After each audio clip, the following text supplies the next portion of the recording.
9-es a kocaolnak. Itt a gumikacsa egy fontos kérdéssel. Nem maradnál le egy kicsit azokkal a táncos nőkkel? Legalább egy mérföldnyire, mert egyre jobban érződik a seglehelet. New Mexico on I-40 like a Texas lizard on glass. 1,000 pedals was mashing the metal and bears was walking the grass. We trucked all day and we trucked all night. Big Benny improving our style. We could tell by the smell we was heading for hell, and the devil was a dirty lie. 'Cause we got a great big convoy walking through the night.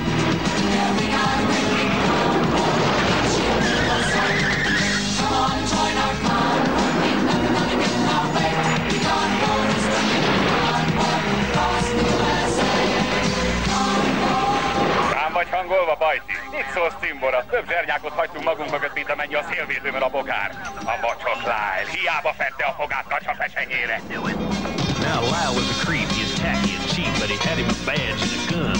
He hated the duck and he hated his truck and he loved to bust truckers for fun. So he followed the line and he bided his time. He watched for his chance to strike.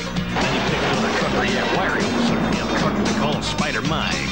But the great rubber duck sort of run out of luck when he crossed that final bridge.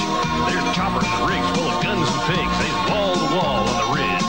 He showed no fear as he grabbed his gear and he stuck it in Granddaddy low. Them guns went boom and his ass went zoom and the Mac took a terminal blow.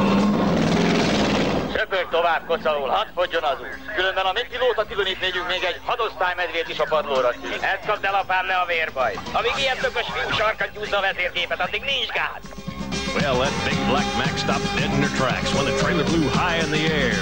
There was pieces of truck and some pieces of duck and junk and debris everywhere. Then the rig took a drink and commenced to sink, and there was no duck no more. But that evil smile from dirty old Lyle showed south from the North Texas shore. 'Cause we got a mighty convoy rocking through the night. Yeah, we got a mighty convoy, it's your beautiful sight. Kocaol, itt megint a gumikacsa. Ha bedobod a szekeredet a táncos nőiddel, akkor a bűzt árasztasz, hogy gázállat nélkül egy zsaru sem marad életben. Állati nagyra nőtt a pofád, öreg fiú. De baj egy szál sem. Rendesen összejött a konvoj, még Jézus híve is vonalba álltak. Az út végén találkozunk, viszlát! Bye-bye.